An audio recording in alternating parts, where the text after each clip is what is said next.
Title is Poor Brother Donkey.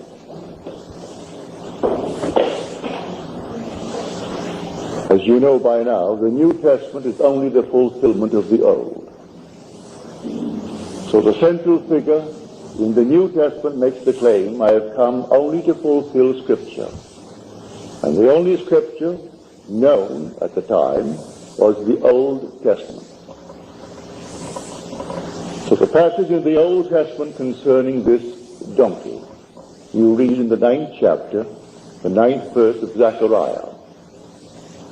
The word Zechariah means Jehovah remembers. And the passage is this: Lo, your king is coming. Triumphant and victorious is he. Humble and sitting on an ass. Now in the New Testament, in the 12th chapter of John, it is written, Jesus found a young ass and sat on it. As it is written, behold, your king is coming, sitting on an ass.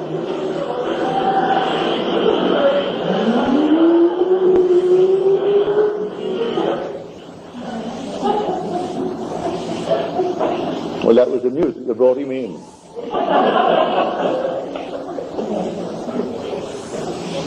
Are you all ready now? Well, I hope it didn't disturb your thought. Now, when you make a mental picture of this, you think of a donkey, don't you? And year after year, in the great pageantry of the Christian faith, here is the donkey. And from the pulpit we are told that the Lord came riding into Jerusalem triumphantly, and there spread all the palm leaves before him. And he came triumphantly and victoriously into Jerusalem, riding on an ass. Tonight I will show you what the ass is.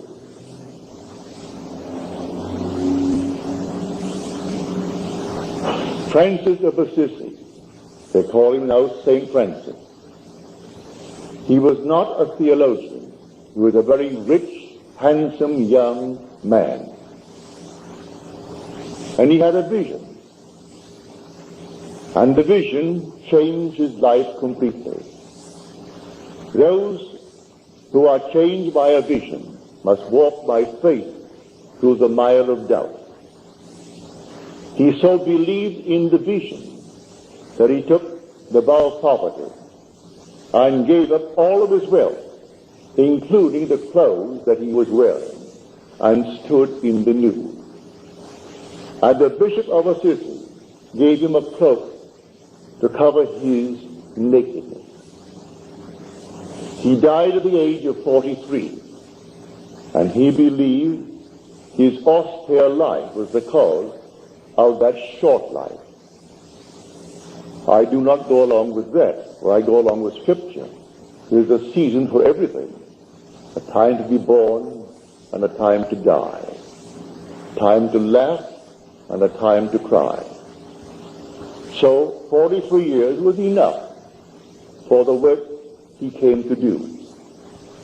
But on his deathbed, he asked forgiveness of poor Brother Donkey, my body, for all the hardship which I caused it to suffer. The donkey is the body that you are wearing. Scripture tells us when you find it, it's a wild ass of a man.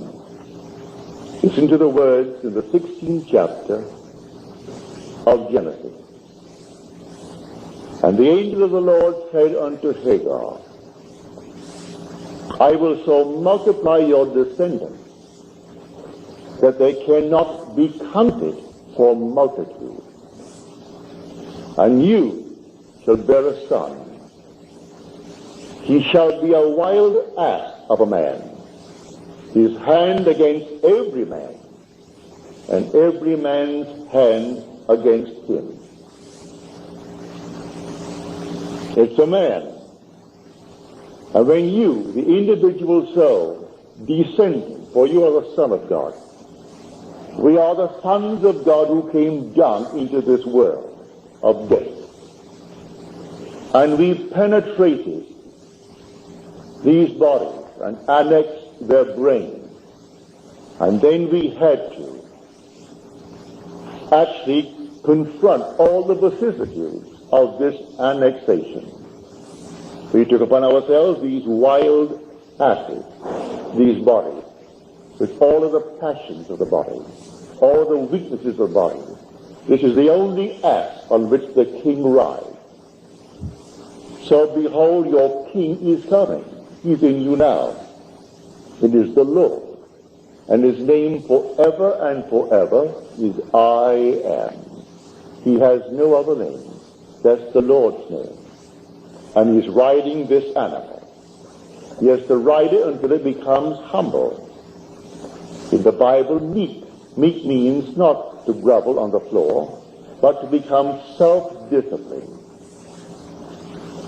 Possibly the most important and the most difficult thing in the world for man to become is a gentleman. You may become a dictator, a king. Hitler was a dictator. Stalin was a dictator. In my book, they were not gentlemen. The most difficult thing in the world for a man is to become a gentleman. And for a woman to become a lady. I know of nothing more difficult in the world. And that's what the book means by meekness. Blessed are the meek, for they shall inherit the earth. That is the humble person. Not groveling, no.